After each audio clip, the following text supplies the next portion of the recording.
A college football tradition like no other. Yes, sirree, boys and girls. Or a guy that just won't leave. Wow, that is sad.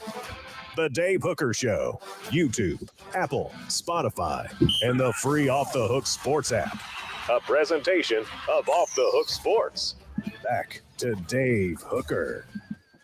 He is Caleb Calhoun. I'm Dave Hooker. Welcome to the program, as a lot going on certainly is. And we want to welcome an exciting new sponsor to the program. It is Zen Sports. If you haven't heard about them, download the app. And Zen Sports is a great way to do some peer-to-peer betting. So we'll get into that. That's a little bit later in the year. But Zen Sports, excited to have them on board. I'll tell you more about that as we go along. So there is a lot to get to. How are you, Caleb Calhoun?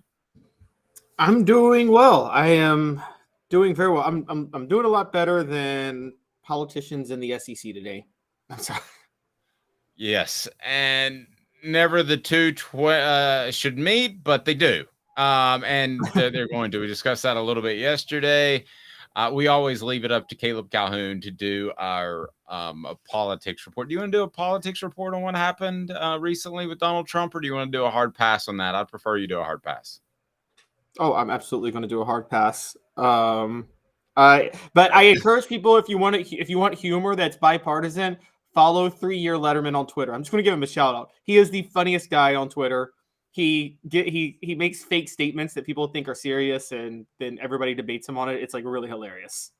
Nice. All right. So coming up, the Big Ten sets its schedule, which apparently the SEC can't do. So is the Big Ten falling behind the SEC? Fred White, a Football Friday with Fred. He joins us, brought to you by Tennessee Cider Company. What about Nico? Is it good or bad for him to be around with Joe Milton? And what would he tell Joe Milton about replacing Hendon Hooker? Well, ask Fred White that, because he's been in a situation where a T. Martin had to replace a Peyton Manning. That wasn't easy. And the Vols have the 16th best college football playoff odds per bet online. We'll discuss that.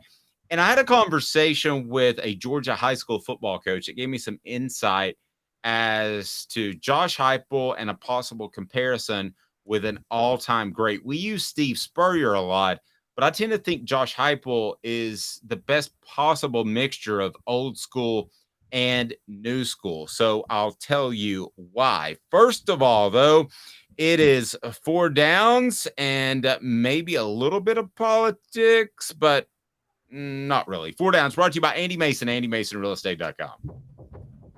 4 downs. 4 questions. 4 answers. The Dave Hooker Show. 4 downs. A presentation of OffTheHookSports.com. Okay, so in honor of Donald Trump, who was indicted and will theoretically have to, unless he manages to get around that. And I'm not going to tell you if I'm right-wing, left-wing Republican. I've never said that in 25 years, and nobody I've worked with has ever known, and you won't either. But it gives us a good jumping-off point. If there was any one person in Tennessee athletics that you could have under oath, and they have to be 100% honest, who are you sitting down? Who is under oath, and they have to be honest? They cannot throw you some rigamaran. We're not getting political. We're not. But if there's one former Vol, Tom, I promise you that. There's one former Vol you could have under oath, and you got an hour to question him, and he has to be honest. He can't dance around the said subject. That's 4 downs. So we start with that, brought to you by Andy Mason, AndyMasonRealEstate.com. He'll save you thousands, if not tens of thousands of dollars on a home. Caleb has the most just, I don't know, like inquisitive kind of thinking look. He's excited about this topic, I can tell. But AndyMasonRealEstate.com, best service, best biz in real estate in East Tennessee. That is pretty awesome. So one guy that you could have under oath as we get to 4 downs. Already a vote for Philip Fulmer saying hands down. I expected that one to come, and he probably would be my pick because the Johnny Majors transition was before me. So I don't know a lot of that other than what I've been told by great reporters like Jimmy Himes that covered it.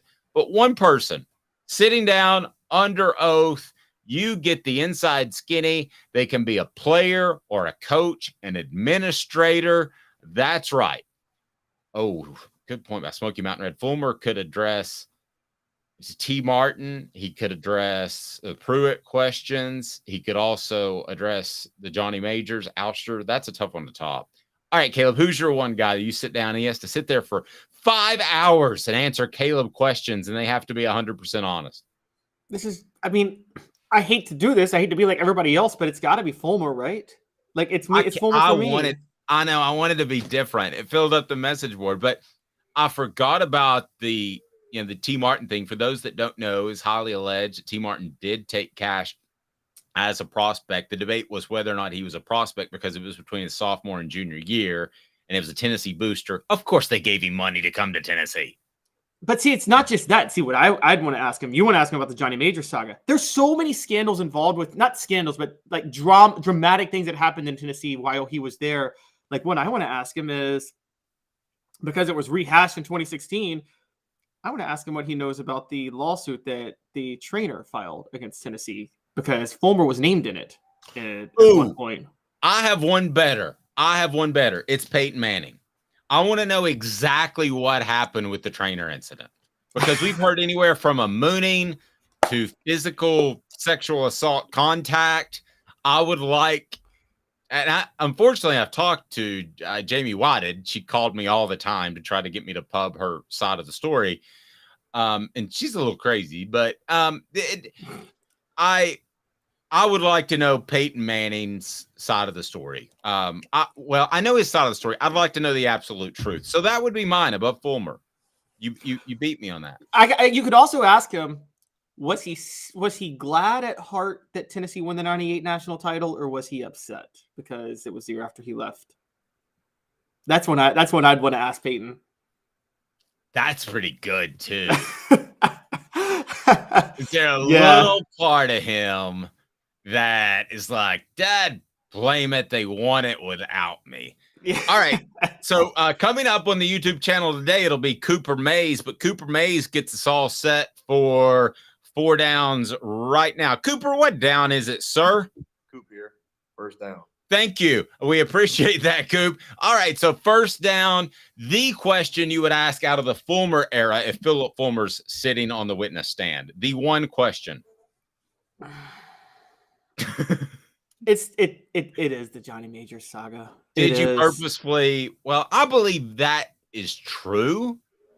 So mine's the T. Martin. The message board won me over again. Mine would be, were you aware of T. Martin getting payments? Because ultimately that led to a national championship. I'm sorry. I just saw Reggie Top Tom's message. I'm dying.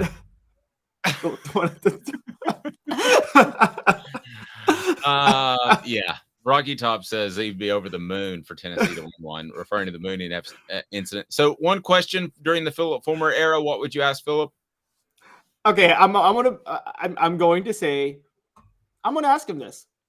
Were you purposely splitting Tennessee apart in 1992 to get the head coaching job? Did you maybe throw a game here or there against Arkansas or South Carolina? Okay. I don't think he did that. I wouldn't go with that verbiage, but I would be interested. Here's the question I have, because I think he did push to have Majors removed. I don't think there's any doubt about that. Be sure to hit that like and subscribe button so we can bring more people in.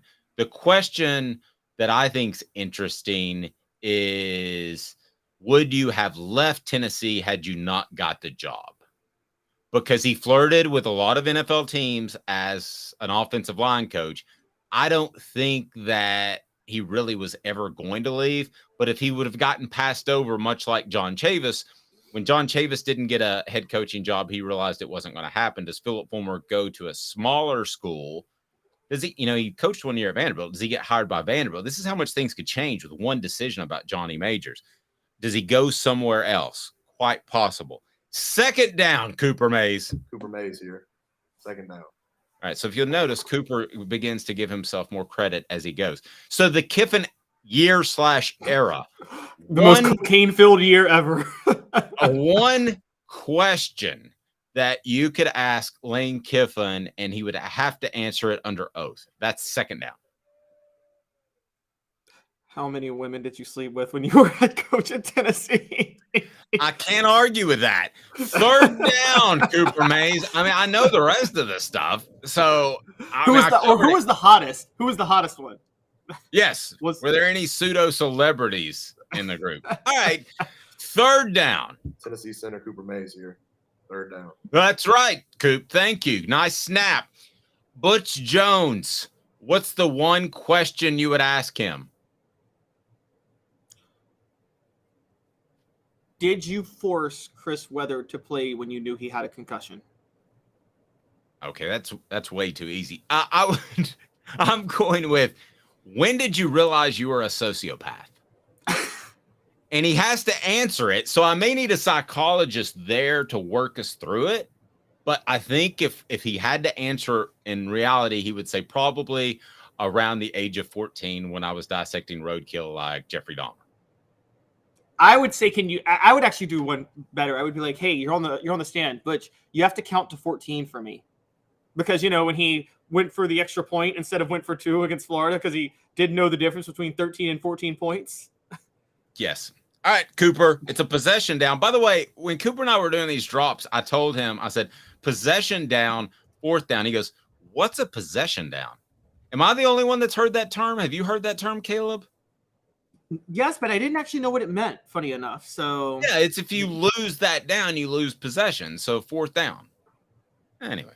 All SEC center Cooper Mays here. Fourth down. Thank you, Coop. The Pruitt era, the one question you would ask. I mean, the obvious one is, how many players did you pay? Yeah. Yeah, I would ask that. And the other question, why did you get your wife involved? Seriously, why did you? Because you've got hostesses running around that could do that. You've got ancillary players. You've got people in the recruiting department that aren't even paid. I don't know why his wife got involved. And particularly given the fact that he coached under Jimbo Fisher, why do you want football players around your wife, man? I mean, I'm sorry. I don't. I mean, as it turns out, Robert Peace married one of Philip Fulmer's daughters, and that was great. But for the most part, I don't want players around my wives or daughters. That's just me. And I don't have multiple ask Jimbo wives. Fisher how that worked out. Didn't work out well. It didn't work out well. And it didn't. I don't think it worked out particularly well for Michael Jordan when he was at Michael's in Knoxville back in about 1992. But we won't get into that. People talking about Jimmy Butler. Is he a love son of Michael Jordan? There's a love daughter in Knoxville.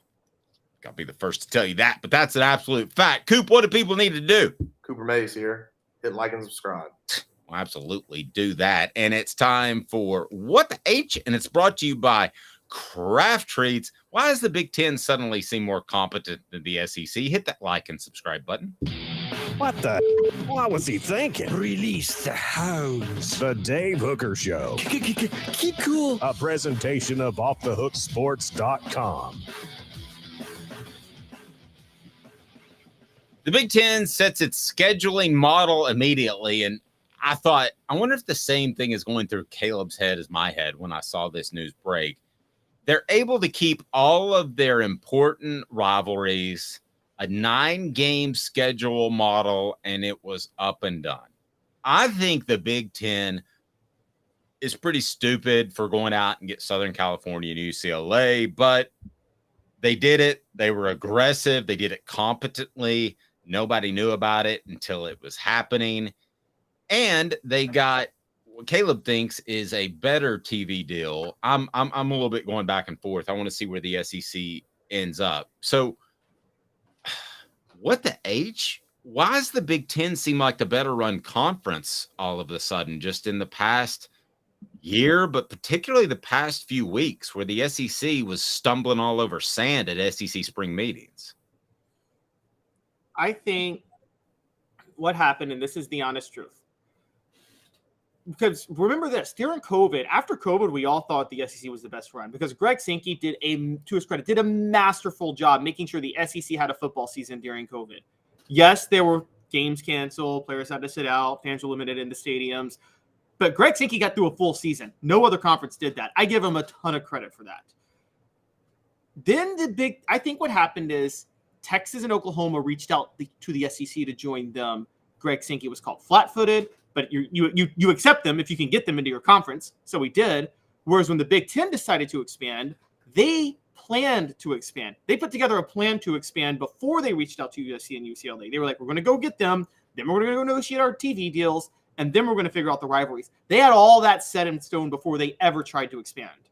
Whereas with Greg Sankey, it looks like Texas and Oklahoma called them, and the SEC was just like, oh, I guess we should add them. And I think that's how it went. Yeah, but you're kind of Trent Dilfering that. I mean, Trent Dilfer still won a Super Bowl, even though he wasn't the primary reason that the Ravens won the Super Bowl. So you have to give Sankey credit. If we're going to give him a hard time for other things that don't get accomplished, like the schedule, we have to give him credit for Texas and Oklahoma. Now, you're a little bit more down on Sankey than me, and that's fine. It's probably somewhere in between. There's a little bit more gray area. You brought up some points that I thought were really good about how maybe he's just captaining the ship as opposed to truly guiding the ship. And this has been my first real, the schedule thing has been my first real kind of second glance look at how is the SEC being run, because these sorts of these sorts of sports organizations are not suddenly stupid. They don't suddenly make mistakes. There tends to be an erosion in decision making, and maybe that's what's happening on the front end. I think we all saw in golf that it took about 2 years, but the LIV Tour basically looked at the PGA Tour and said, we can take this thing over. And so could we be seeing a slow erosion after great leadership with Slive and Roy Kramer before? I don't think we're to that point, but after this scheduling news, I think it's at least up for conversation. I don't think there's any question about that. But until the SEC slips behind the Big Ten, and I mean on the field and in terms of popularity, you still have the SEC hitting all kinds of TV records each and every year as far as viewership. I just can't throw what Sankey has done out the window. I can't. What good are the records if you're not getting paid for it? Say again, what? What good are setting those TV records if you're not getting paid properly for it? I think the whole concept is to get your money. You've given me doubt. I mean, you've given me pause, reason to think. I still just. And think about this. Here's the big part. And don't sleep on this, by the way. Because the Big Ten deal is worth 2.5 times more than the SEC, the big schools in the Big Ten are going to have more NIL money to throw around over the next 7 years. Actually, the next 10. They're going to have more NIL money because, again, Dave, as you know, yes, NIL is not based on a school's budget, but it is. Because when a school has more money to spend on itself, donors don't have to give as much money to the school, and they can spend more on NIL. That's going to happen. And I don't know if you noticed this, but the Big Ten has shot for the moon with some coaching hires recently. They just got Luke Fickell at Wisconsin. They got Matt Rule to Nebraska. They've got Lincoln Riley at USC now. They got Chip Kelly at UCLA. But that's not a conference thing, is it? Or is that just having the money to make it a conference thing? It's having the money to make it a conference thing. I think the Big Ten they're winning. Look, Mel Tucker had one bad year and he's already on the hot seat. The reason Mel Tucker's on the hot seat is because I think Michigan State knows they're about to have some money to throw around where they can maybe go lure a big name coach if they want to. And remember this, up until the mid-2000s, the SEC talent-wise has been the best conference since the 70s. It has. But it didn't start dominating national championships until the 2000s. Why? The SEC was always behind the curve in head coaching hires. You know this, Dave. How long did it take for SEC schools to figure out maybe we shouldn't just hire our former defensive lineman to be our head coach because he played here? That took them forever. No, it did. Now, but you mentioned Rule, and I think that was a fantastic hire. But is that a better hire than Stoops? I mean, it's better on the front end, but Stoops has proven to be a very good coach at Kentucky with longevity. So those two schools, I think, are kind of similar in the hierarchy of their respective conferences. So I still think the SEC has better coaches top to bottom. Do you not? Wow. So you think Nebraska is on Kentucky's level now? Talk about falling from 1997. I do, but I really do, because I don't think they'll be able to recruit at that high level. And with the transfer portal, you know, they like keeping guys around for 3 years and adding like 40, 50 pounds of muscle to them. I don't think you can do that with a transfer portal. I think the days, you know, we talk about Tennessee, can they get back to the glory days of winning championships? I think they're one of the schools that can. I think one of the schools that can't in this current climate is Nebraska. So I'm pretty down on them as a program long term. Okay, well, going through that, I don't know if they are better top to bottom. And even if they are right now, I don't think they will be long term. I think the Big Ten will be better long term top to bottom until the SEC can get a better TV deal. They got played. And by the way, people are mad at ESPN for not being willing to renegotiate. Why would you renegotiate if you're ESPN? You got the sweetest deal in the world. I mean, don't blame them. Blame the SEC for making a stupid decision to just give away the farm when you negotiate. And it's going to come back to bite them. I mean, I thought Paul Chryst was a lifer at Wisconsin. I thought he was going to be a lifetime coach. For Wisconsin to force him out to go get Luke Fickell, that is a big, big deal. And let's not forget, you talk about great coaches. We got questions about Arkansas's head coach and Sam Pittman. We got questions about Mississippi State's new head coach. We got questions about Jimbo Fisher. We've got questions about Eli Drinkwitz, Shane Beamer, and Billy Napier. Yes, you mentioned Kentucky. I think Mark Stoops. I mean, if you put me on a lie detector test, I might consider Mark Stoops a top 4 coach in the SEC, given what he's done at Kentucky. So that's like the high end. No, I would too. Top to bottom, though, I would still take SEC's coaches. Now, the money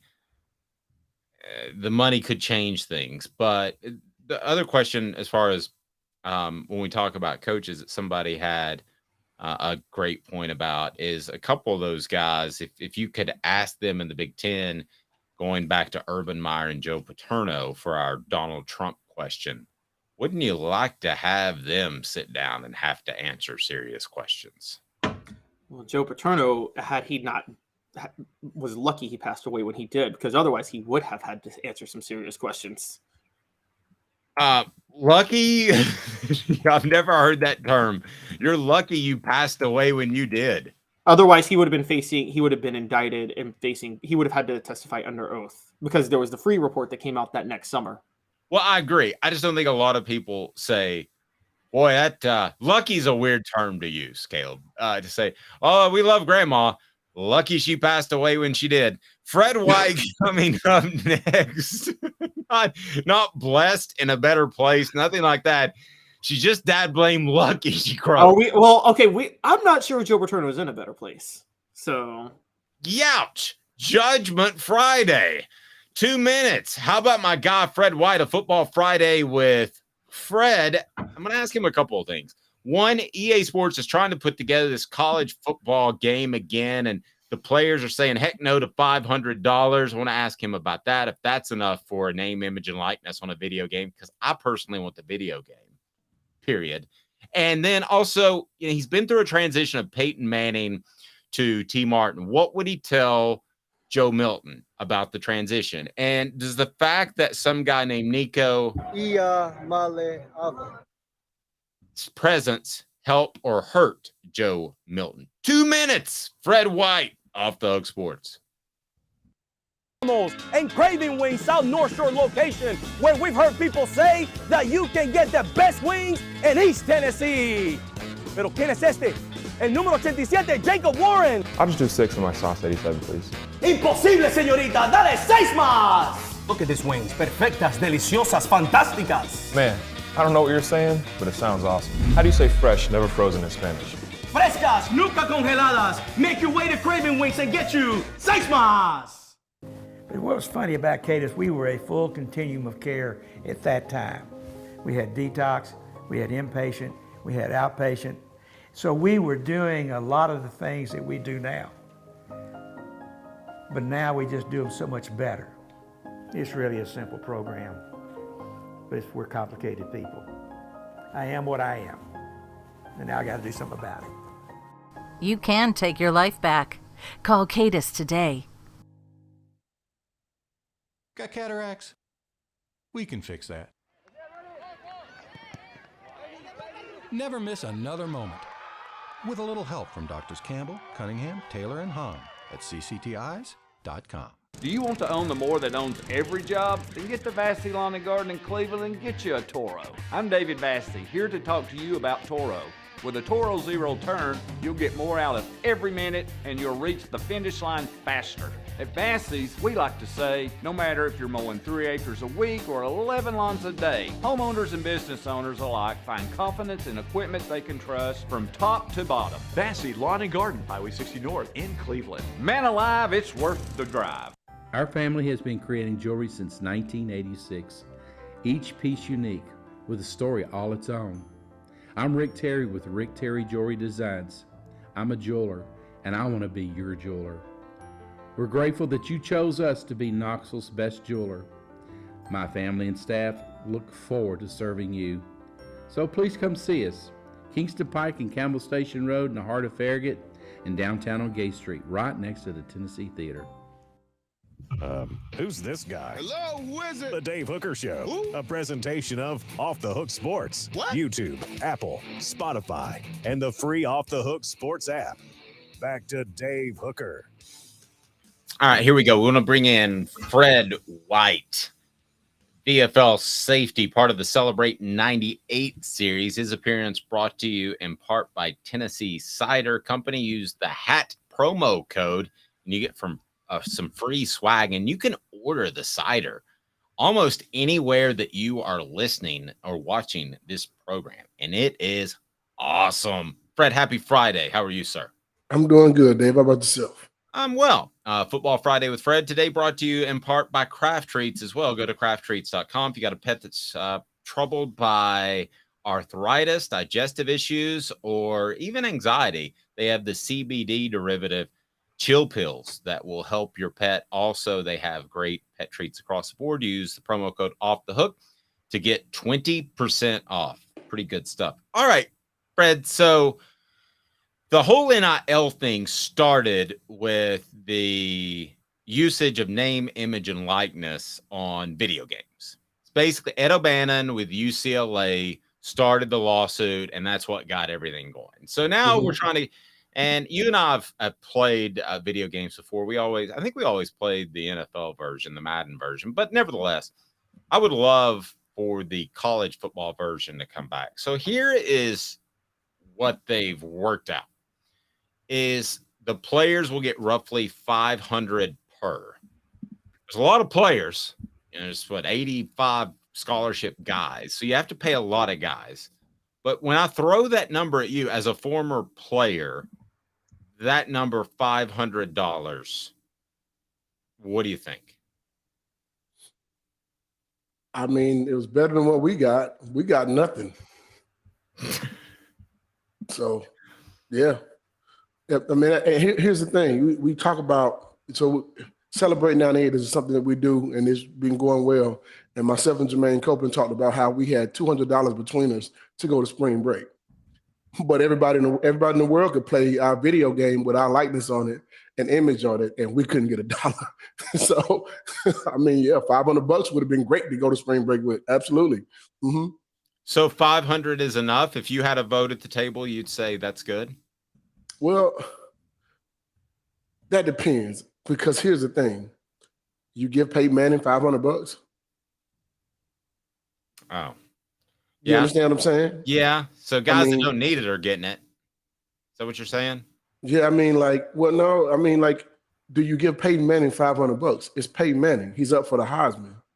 And he can get a lot more money now in NIL than what he could have, Do you give him $500 too? Now, if there's an agreement, I feel like, here's the thing. I think it's coming to the point to where there's going to be a players association coming up when it comes to college football, because they get paid like NFL players now. So that money that they're getting, I think there's going to have to be some kind of ruling or rules to be able to do these things, because if you can get paid $500 just for the video game, then someone else is going to say, well, EA Sports decided to give them $500 and they went with that. So Coca-Cola might do the same, or You follow what I'm saying? I mean, I think it depends on who you're dealing with and what you're dealing with. It's a lot different than what I thought it would be. Yeah, and I wonder too if it could splinter, if you could have an EA Sports and then another video game that kind of like the USFL did back in the day tries to get some of the biggest stars. A lot of people don't know that Charles Barkley's not on NBA Live, which I play with my son all the time because he chooses not to be because the money wasn't enough. So you could have people splinter off and do that. Fred, what you're saying is right. I mean, I want the video game, but I know the type of dollars that these guys are making, in particular Jacob and Cooper Mays, because they work with us. And $500 ain't a lot of money. I mean, it'd be nice to have, but it ain't a lot of money when they sold 130 million of Madden last year. Exactly. I mean, they opened this door with this image, name, and likeness thing. When they open that door, be careful what you wish for. Because it's, if you can pay a guy $8 million to come play college football, the door is open. The gate is open for anything to happen at that point. So there's no rules. It's like they're playing Wild Wild West right now. I mean, that's really what's happening. You can I can go offer a guy, we can go offer a guy 16 million if you wanted to, 20 million if you wanted to, because there's no cap, there's no limit, there's nothing that you can't do at that moment when it comes to offering them money. So I think there has to be a lot more ruling involved in order for it to get to the point of, there needs to be some kind of ruling. I mean, every sport that gets paid has a union. NHL has a union. MLS has a union. NBA has a union. Major League Baseball has a union. NFL football has a union. Anytime you're going to pay guys like they're paying these guys now, you need to have a union with rules. There has to be rules. If not, I don't know how long. I don't know what's going to happen with it. Yeah, Caleb, I don't think you can get the EA Sports college football game done without a union. I think you've got to have everybody agree to the 500. And if you don't have everybody, then it's not going to work. It's not. I think one way to save them money and they can pay players more money is it might be possible. We talk about going to a Power 2 in about 3 years in college football with the SEC and the Big Ten, each having like 25 teams. That's probably what they'll do. They'll just only have the SEC and the Big Ten conferences teams. So then they only have to pay out that many players, not 120, 130 teams, however many there are in college football right now. Fred, so do you think that NIL, and I know you think there needs to be some sort of union with rules, and I agree. Do you think that it's with NIL, there needs to be an understanding of players that some players are going to just get a lot more money in certain avenues than others? That is true. Yeah, I do. I think that's going to be the case. And I think players understand that. I mean, look at it. The quarterbacks are always going to be the guys who get paid. But there's going to come along a guy who is a Deion Sanders who's going to promote himself very well, and all of a sudden he's going to get paid like that. Here's the thing.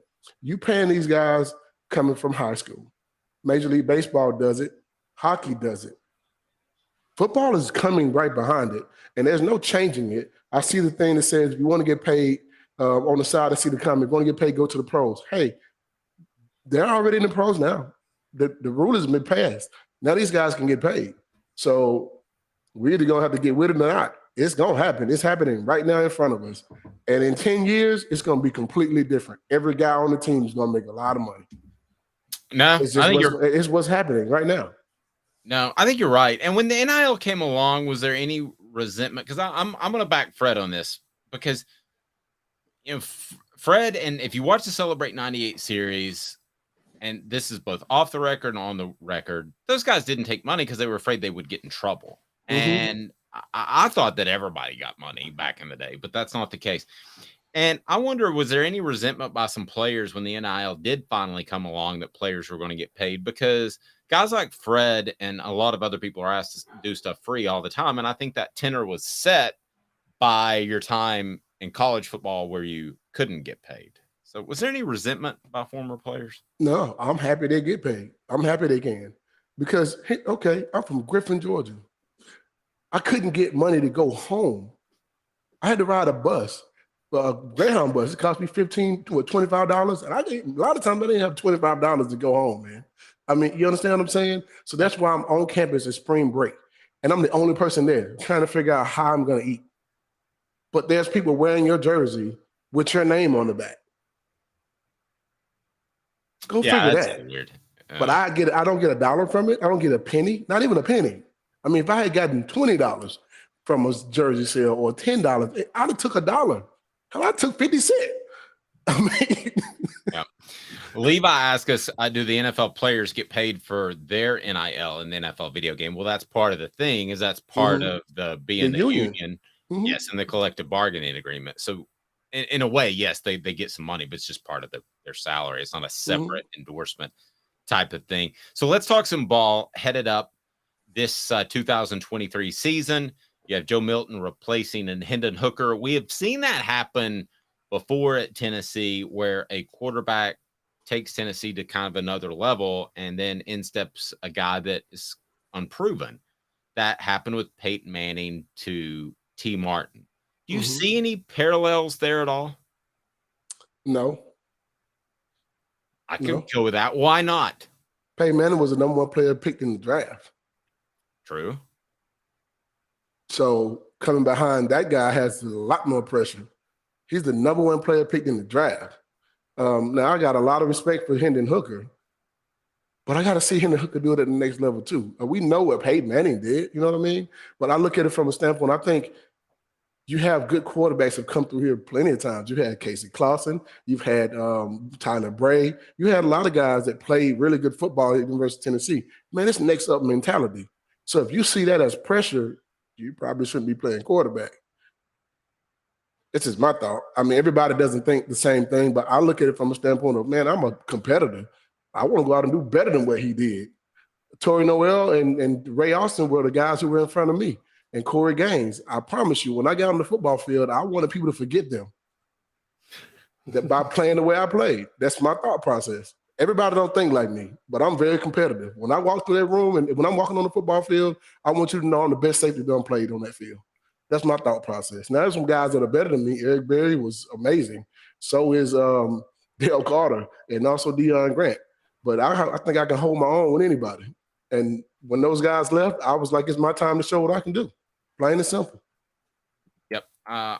It's kind of the whole corporate thing. You always want the CEO that replaces you to basically be a massive failure. It makes you look a little bit better in retrospect, right? Yeah, it does. But it's, for me, it's like, I remember the guys telling us back in the day, and it was part of Tennessee culture, right? It was one of the reasons why we won. If you were a senior, leave your position in a better place than what it was when you got it. So you teach the guy behind you everything you know so he can be better than what you were.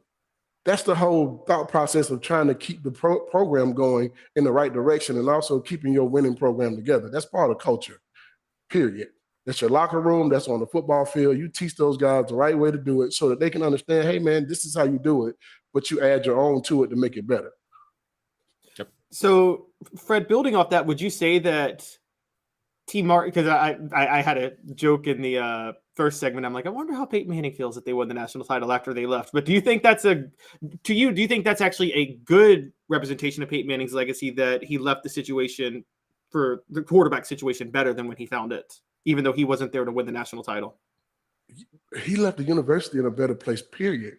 When Peyton Manning signed on as a quarterback at the University of Tennessee, and his freshman year, you think they got the number 1 recruiting class without Peyton Manning? You think some of those top 5 receivers would have came to Tennessee if Peyton Manning wasn't the guy who signed on the dotted line?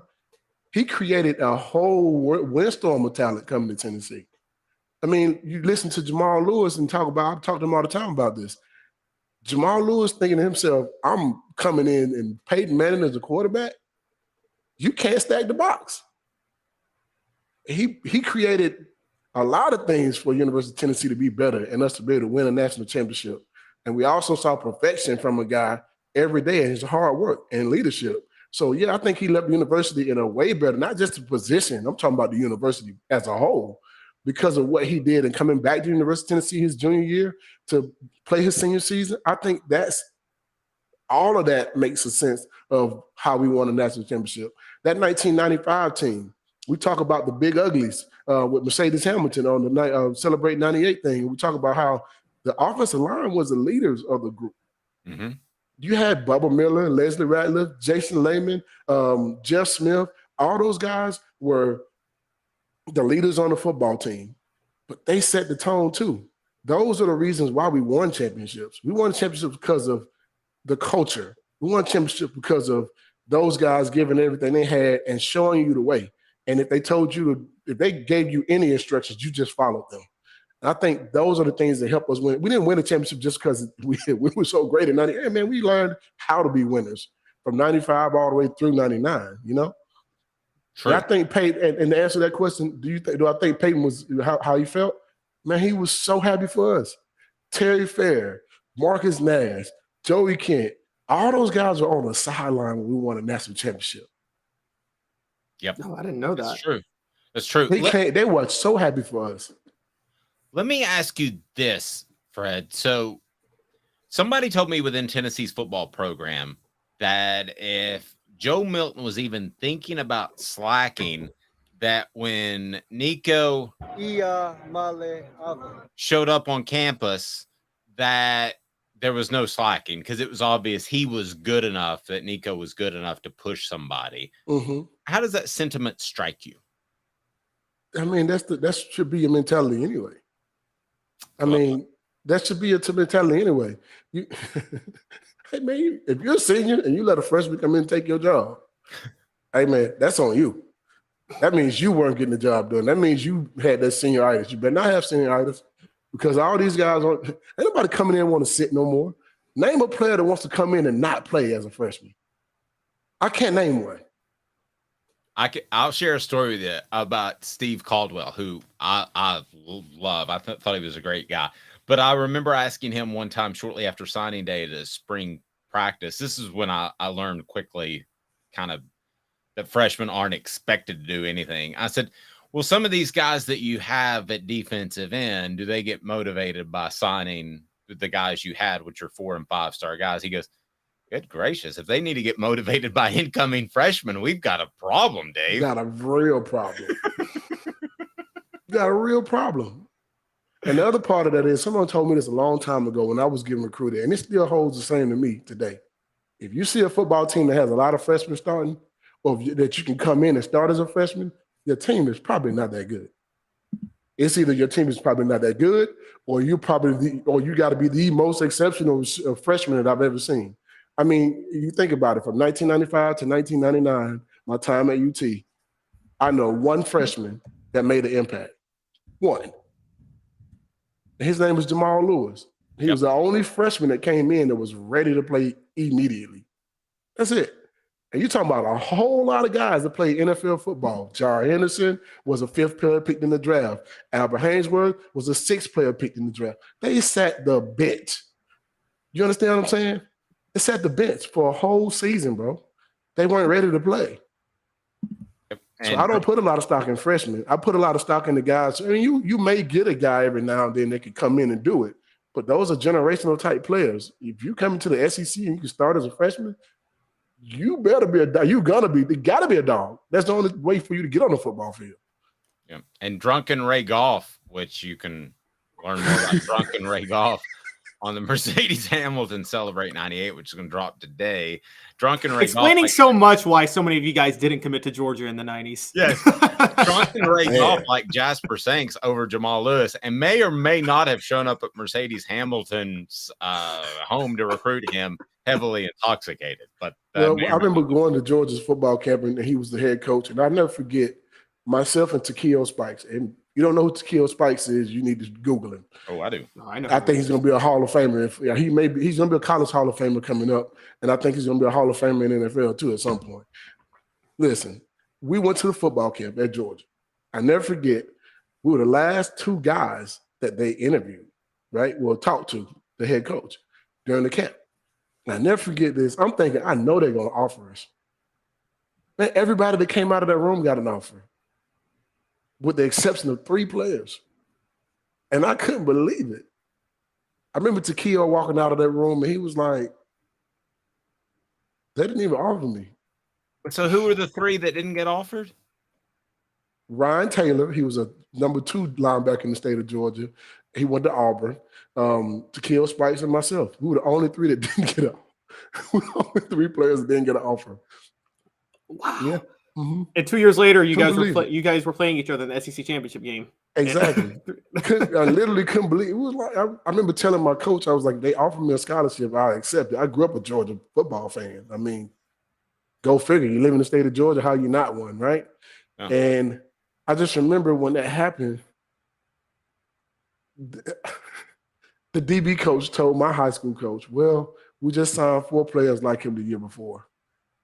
And I remember looking at my coach, and I told him, man, they don't have not one player on their team like me. I played against all the guys that they signed, and not one of them were better than me. I beat them in every sport. Football, basketball, we beat them in track, beat them in baseball. They never won a game against me. So drunken Ray Goff. Fred, this is all you can do is shake your head and say drunken Ray Goff. By the way, he's not even coaching anymore. He went 46-34-1 at Georgia. I mean, good Lord. Fred, you and I could assemble a football coaching staff and go slightly above 500 tomorrow at Georgia. With the players he had on that squad, on those teams, absolutely. Our record would be better than that, for sure. Drunken Ray Goff. But I'm happy. I'm happy I didn't go to Georgia. Thank you. I appreciate you, Ray Goff. Yeah, you'd be like playing against this Jasper Sanks guy in practice. Thank goodness I don't have to play against Jamal Lewis because drunken Ray Goff didn't really want him. What the H? All right, Caleb, go ahead. Fred, drunken Ray Goff. We were thinking to ourselves, you mean to tell me there's a running back better than Jamal Lewis? We got to see this guy. We gotta get Ray Goff on the show at some point and just all sit there and be quiet and not say anything. And at the end, we have him on. We have drunken Ray Goff. Hey, and offer some Tennessee cider, man. We can get you a free ad with the promo code. Go to tnsideyourcompany.com. All right, Caleb, roll, my man.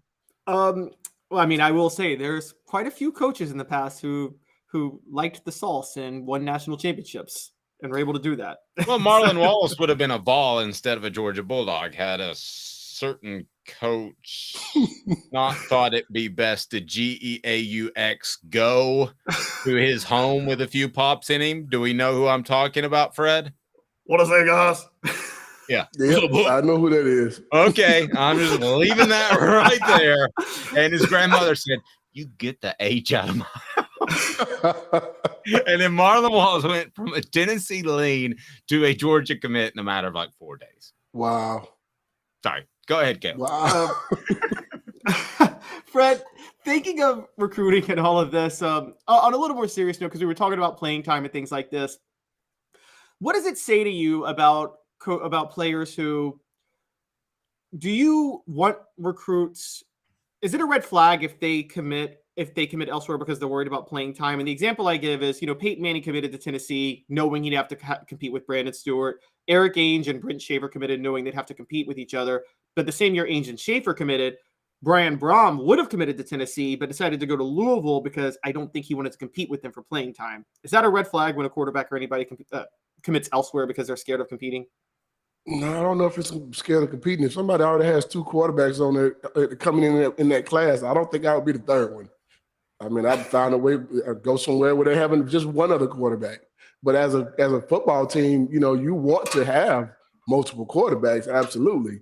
You want to have at least 2 quarterbacks in each class, in my opinion.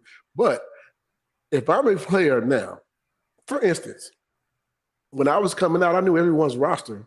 They would send you those books and have every player on there. And I asked about every last DB. I wanted to know who they were, what they were, and who you were bringing in. And I remember having conversations back when I came out the same year that Charles Woodson came out the same year that Fernando Bryant came out. And we were the top 3 corners in the country. Charles Woodson was definitely number 1.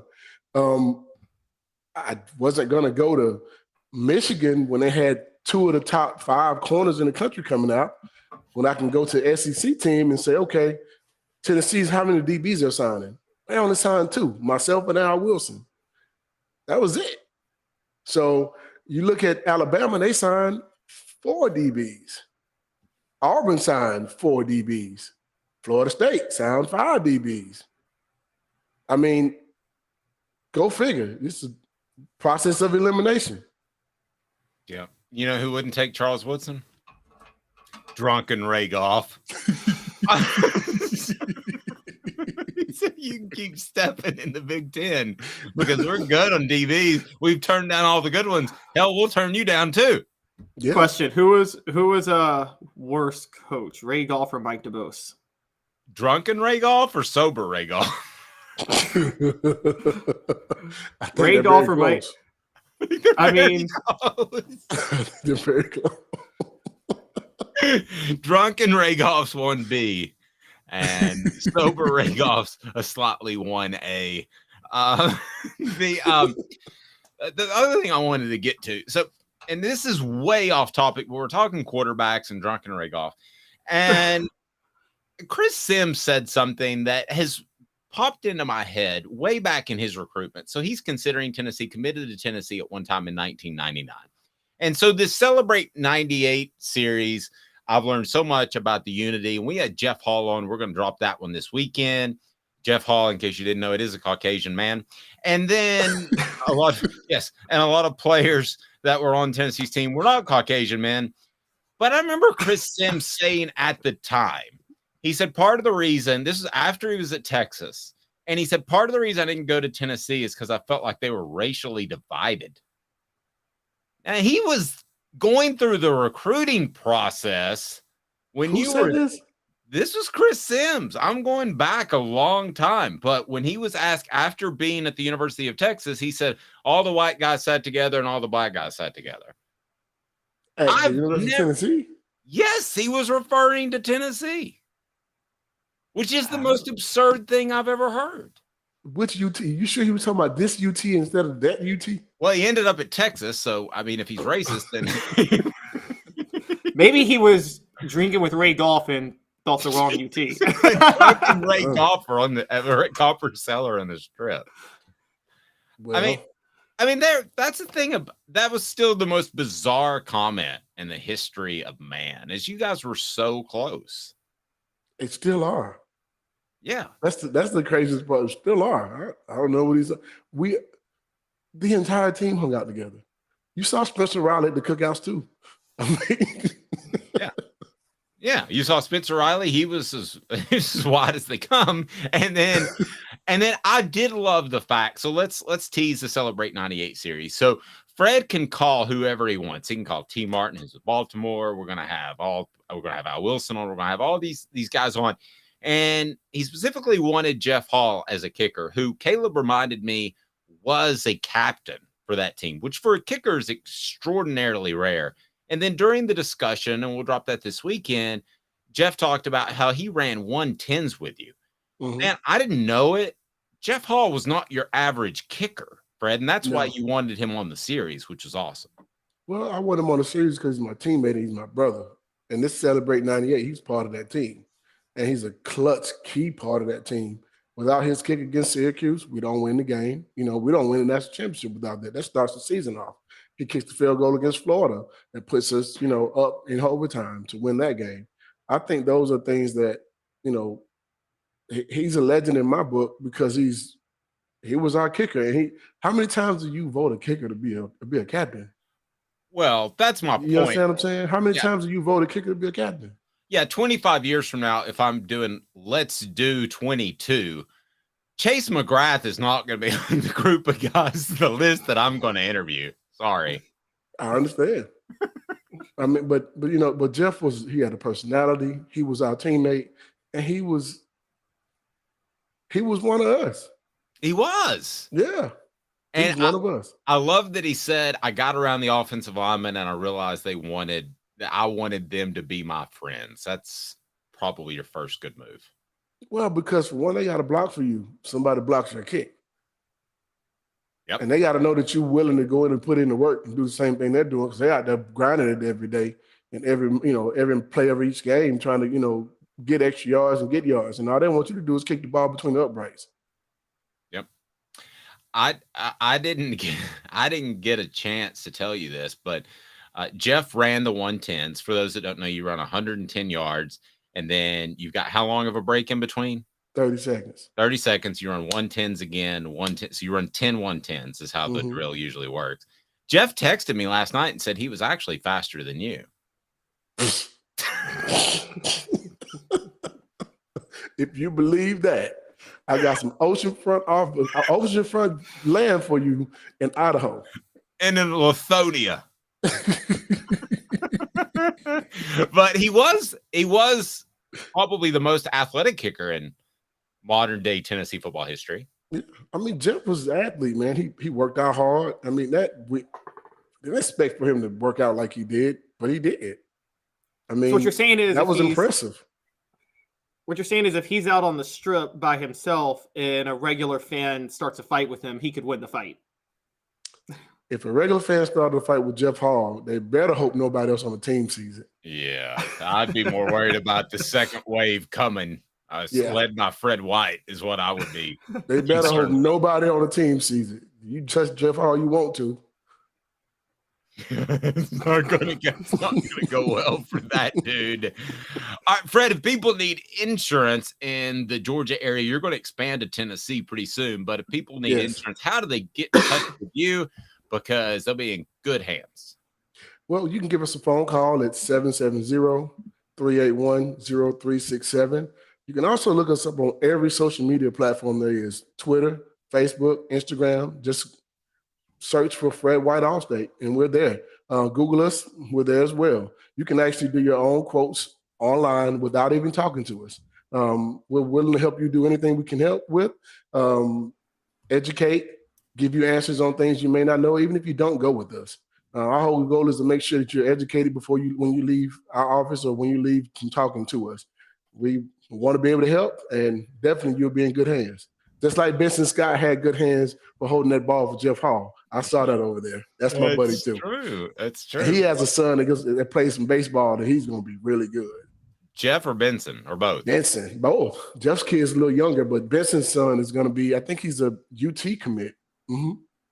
Yeah. Okay. Well, good stuff. Yeah. And then you always got Bobby Scott, who's fantastic, who gives great insight to football, but starts every answer to a question with, well, you know. Leave Bobby alone, man. I love Bobby. Explain relativity, Bobby. The theory of relativity. Well, you know, E equals MC squared. And I mean, his answers are always great, but he starts it with, well, you know. I had great stuff. Hilarious. And we'll talk to you soon. I appreciate you. All right, man. You guys have a good one. Go Vols. Thank you, buddy. And I'm not ripping Chase McGrath on the message board at all, but here's people that don't know: when you go to practice, most of the time the specialists, the punters and the kickers, are literally over there playing Frisbee on another field during practice. Jeff Hall would come out there and run with the guys and stretch with the guys. That's not common. I don't know if Chase McGrath did that specifically. He did hit the field goal against Alabama, which makes him a legend. I agree with that. But it was a knuckler, though. It wasn't a pretty kick. It wasn't a pretty kick. You're never going to have a Jeff Hall. And Jeff brought this point up. I'm going to tell you why you'll never have another Jeff Hall, why he has the record at the University of Tennessee that will never be broken after this. 2 minutes. Stay tuned. He's Caleb Calhoun. I'm Dave Hooker. Family has been creating jewelry since 1986, each piece unique with a story all its own. I'm Rick Terry with Rick Terry Jewelry Designs. I'm a jeweler, and I want to be your jeweler. We're grateful that you chose us to be Knoxville's best jeweler. My family and staff look forward to serving you. So please come see us. Kingston Pike and Campbell Station Road in the heart of Farragut, and downtown on Gay Street, right next to the Tennessee Theater. Hi, Mike Davis here with City Heating and Air, reminding you to always dare to compare. Our team provides quality local heating and air service, installation, and maintenance across East Tennessee. We use only the best equipment like American Standard heating and air conditioning for your residential, new construction, or commercial needs. Honesty, dependability, and customer satisfaction have been the cornerstones of our business since 1961. City Heat and Air. There's repair. With all that sun, sand, and salt water, the beach is a very relaxing place. Unless you wear contacts. Ow! Open your eyes to the best the beach has to offer with LASIK vision correction from Campbell Cunningham Laser Center. Ah. Do you want to own the more that owns every job? Then get to Vassey Lawn and Garden in Cleveland and get you a Toro. I'm David Vassey, here to talk to you about Toro. With a Toro Zero Turn, you'll get more out of every minute and you'll reach the finish line faster. At Vassey's, we like to say, no matter if you're mowing 3 acres a week or 11 lawns a day, homeowners and business owners alike find confidence in equipment they can trust from top to bottom. Vassey Lawn and Garden, Highway 60 North in Cleveland. Man alive, it's worth the drive. These mountains hold and defend a spirit far better than moonshine. A drink that holds flavor, that becomes necessity. A hard cider made and relished by folk who are as hearty as they are legend. A refreshment that can only be found in one place. With a taste that makes you say, give me 3 bottles of the good stuff. Tennessee Cider Company, where necessity can be found. Objective coverage. Hey, that's new. If we get caught, we're going to jail. The Dave Hooker Show, a presentation of Off the Hook Sports. YouTube, Apple, Spotify, and the free Off the Hook Sports app. I'm going to need to see some identification. Back to Dave Hooker. Drunken Ragoff. So Jesus, boy, that never gets old. Remember when people got mad at Spurrier for calling him Ray Goof? No, I don't remember that, but he was right, apparently. Drunken Ragoff. He goes to Mercedes Hamilton's house and recruits him intoxicated. Come on. William says play golf. I think he means pay golf. Yep, Tennessee probably owes him a check from the 90s.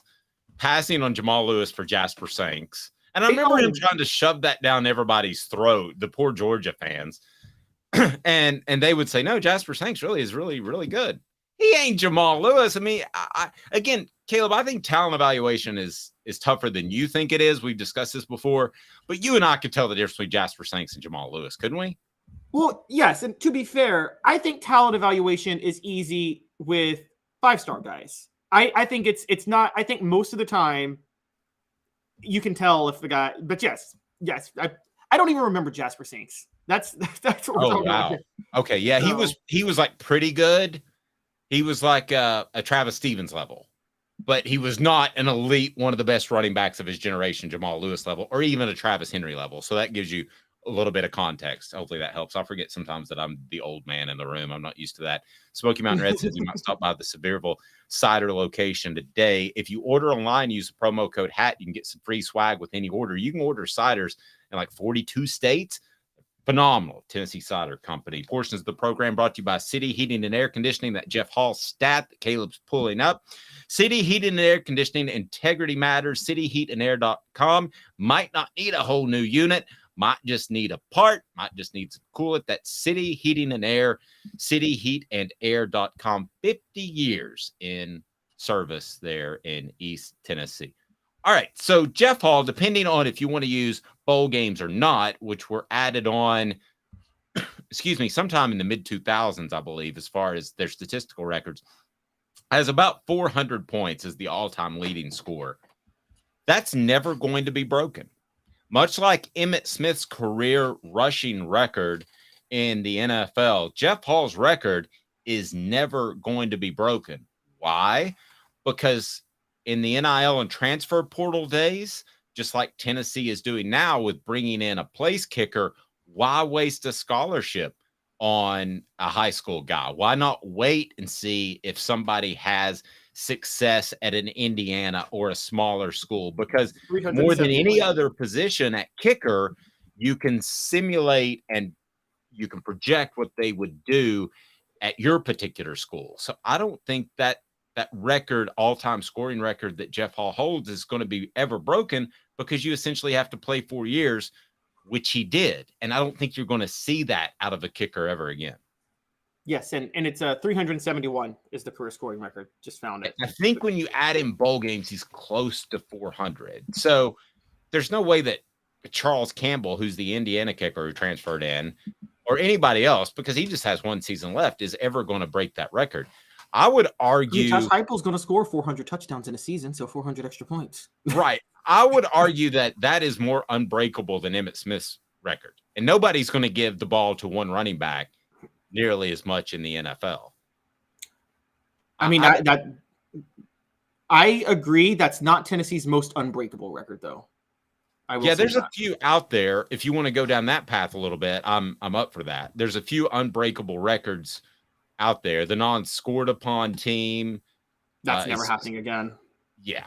Andy Spava's 547 career tackles. That's pretty good. Again. Chuck Webb's 294 rushing yards in a game. That's never happening again. No. Peyton Manning's 11,201 passing yards. I mean, that definitely could happen, but Nico would have to start for 3 years, and I'm not sure any quarterback's going to start for 3 years at Tennessee anymore. Fuad Revaiz's 850-plus yard field goals in a season? No, because here's this. That's an interesting one. I think I forget the record at Tennessee, but the longest kick made in Tennessee football history is not going to be broken, and I think Fuad Reviz has it. And the reason I don't is you could kick off a tee during that time, and you can't kick off a tee anymore. Right. I'm going to, out of that group, we'll just go ahead and make this a smoky hot take. Out of that group, it is obviously, I mean, we have to take the 15 straight shutouts, right? That's never going to be broken. But never as far going to be as, broken again.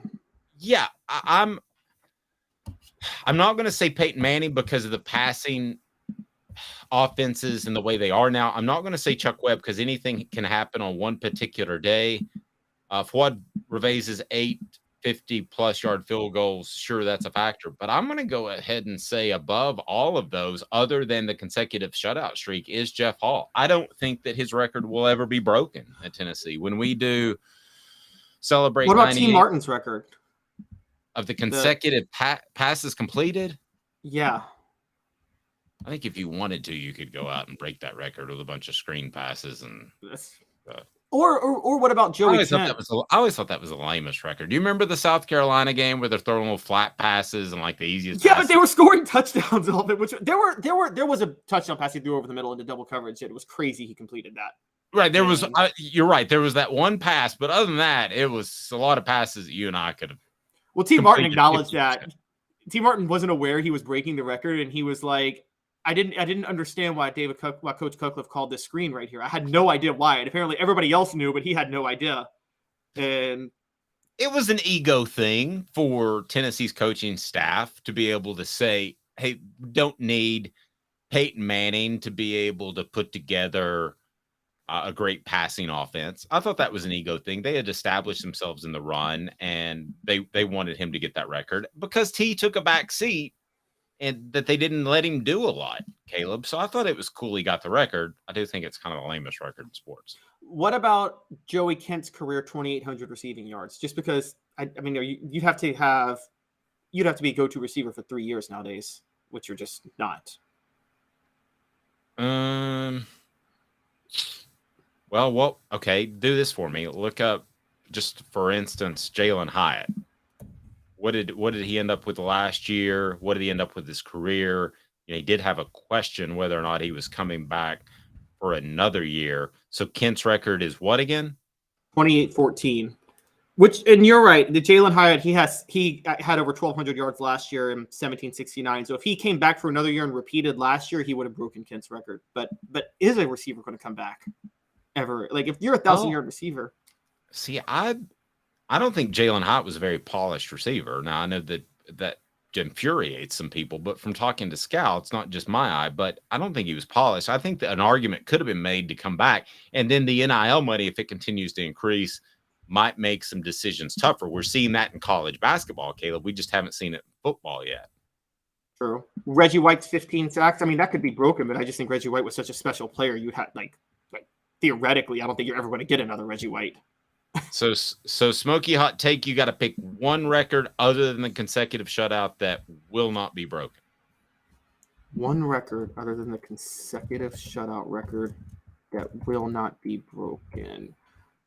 And you're going with Jeff Hall's career points. Yes. I'm going with Floyd Revisa's 60-yard field goal. And the 50. reason... No. He 8 50-yard field goals in a season, but he has the all-time linked record because he hit a 60-yarder. Okay, so that surprises me to go there because I could see at the end of the half somebody taking a shot at a 62 or 61. I want to look this up, but I don't know many college kickers that hit 60-yarders. I see it in the NFL, but I usually see it in domes and controlled climates, and Tennessee never plays in domes or controlled climates. So I'm going to stick with Vlad Revisa's 60-yard field goal. Oh, actually, no. I take that back. No. It's Andy Spiva's 547 career tackles. That's never going to be broken because of the way they measure tackles nowadays. Is totally different from back then. Right. And Mr. Jones pointed out Derek Barnett broke the sack record, but Caleb was referring to the single season sack record. Yeah, so single season sack record. Yeah, Derek Barnett broke Reggie White's a career sack record, but we were talking about the single season record. So I bumped into a gentleman yesterday who had a great comparison, I thought, for Josh Heupel to an all-time great. And we've gone down the Steve Spurrier road, haven't we? We've done that quite a bit. But here's the road he went down. And I wanted to bounce this off you, particularly, Caleb, because you were such a football historian. He said Bobby Dodd. Bobby Dodd, now this is a long time, very successful high school coach that was in the state of Georgia. So he knew their program because they like to woo him and get his players. And so he knew Georgia Tech, he knew Georgia, and he said Bobby Dodd would have volleyball games the Friday before, instead of walkthroughs, the Friday before Saturday games. Now, Josh Heupel's not going to do that. That's a little absurd, and Georgia made fun of them because of it. However, as a player's coach, I think there's an interesting comparison to Bobby Dodd. I think you throw in a little Steve Spurrier, and suddenly we have a good feeling of what Josh Heupel is. We got to remember it's only been 2 full seasons and 2.5 years. So I found that very interesting. What did you think of the Bobby Dodd comparison? This guy just laid on me at the gym yesterday. I mean, that's a good one. Bobby Dodd was a legend at Georgia Tech and a legendary player for Tennessee back in the 20s, probably Neyland's first great player. I believe Bobby Dodd, I'm trying to remember if he changed. Yeah, so one of the things that was unique about Bobby Dodd was Neyland was famous for the single wing, which was fashionable in the 20s. That's what made Bobby Dodd a star. But he was willing to transition that and use some of that to develop his wing T offense that he ran at Georgia Tech. Similar to how Josh Heupel was part of the Mike Leach air raid and then developed his own offense when he went to Tennessee from the air raid, but also included the veer and things like that. So that's a very interesting one. And also another comparison, Bobby Dodd took over a once great program. If you guys remember, Georgia Tech was the essence of college football in the South in the 19-teens and 1920s. And they had kind of fallen off. And then Bobby Dodd takes over and revives them, just like Josh Heupel took over Tennessee that had been a program that had fallen off. And so there are some similarities. I just knew Caleb would crush this topic. Mr. Jones says Heupel and Mike Vrabel are similar, except they are on opposite sides of the ball. No, they're not. Okay, well, don't get overly animated. You just get too excited. Him and don't give Mike Vrabel that much credit. I think Vrabel's a solid. Sticking with Todd Downing. Speaking of drunken people, okay. Drunken wake off. Todd Downing gets a DUI somehow between. If you remember this, the Titans beat Green Bay last year on a Thursday night. Thursday night football game ends at like 11:30. Todd Downing gets a DUI in Nashville at like 2:15. When the heck did he get drunk? They don't allow alcohol on the team playing. And then the Titans didn't win a game the rest of the year. Drunken Todd Downing. And Mike Vrabel stuck with that guy. No, don't do that. Don't do that. How dare you, Mr. Jones? It's a little harsh. All right. What do people need to do, Jacob Warren? What's up, everybody? This is Jacob Warren asking you to like, subscribe, and share. Dave needs this. Yes, Dave does. So hit the like and subscribe button, share with your friends, and let them know that we're live each and every weekday at 10 a.m. on YouTube. And wherever you stream, the Twitter as well, if Elon Musk doesn't ruin that. Caleb, group of 5 teams. You have an interesting perspective in that group of 5 teams are largely overlooked, but I don't think that's going to be the case when the Vols play who? Today's tough question. Take a side. Take a stand. The Dave Hooker Show, a presentation of OffTheHookSports.com. Does Tennessee play the best group of 5 team this year as a whole? Brought to you by Vassy Lawn and Garden. Man alive, it's worth the drive. Go to Vassy.com to learn more. With their buying power, it's worth the trip from Nashville, Knoxville, or Chattanooga to Cleveland, Tennessee to save thousands of dollars. Vassy Lawn and Garden, Vassy.com. They bring you the Vol Report with Jacob Warren each and every week. So, Caleb, this group of 5 discussion is pertinent to Tennessee. Why? Because Tennessee plays who I believe to be the best group of 5 team in the country this year. The team that's going to get the New Year's 6 bid out of the group of 5 in the Texas San Antonio Roadrunners. A team, by the way, that wasn't even Division I a decade ago and is now going to join the American Athletic Conference. They've won the Conference USA the last 2 years. They've won 30 games over the last 3 years. And now they're getting to step up their testing because they've moved into the AAC, which we all, I think, is probably the best group of 5 conference, the American Athletic Conference. Maybe them or the Mountain West, one of the two. You know who helped build them to where they are, right? That was a coach there. Are you aware with a Tennessee tie? Who? I'm not sure. Frank Wilson, a very good recruiter out of the Louisiana area. He went back to Louisiana for a short time when the whole Lane Kiffin thing blew up, and then he got the head coaching job at UTSA, and he helped them transition into being a Division I power. Very, very good coach. So Frank Wilson is back at LSU. He served as the head coach at UTSA from 2016 to 2019, then McNeese University in Lake Charles.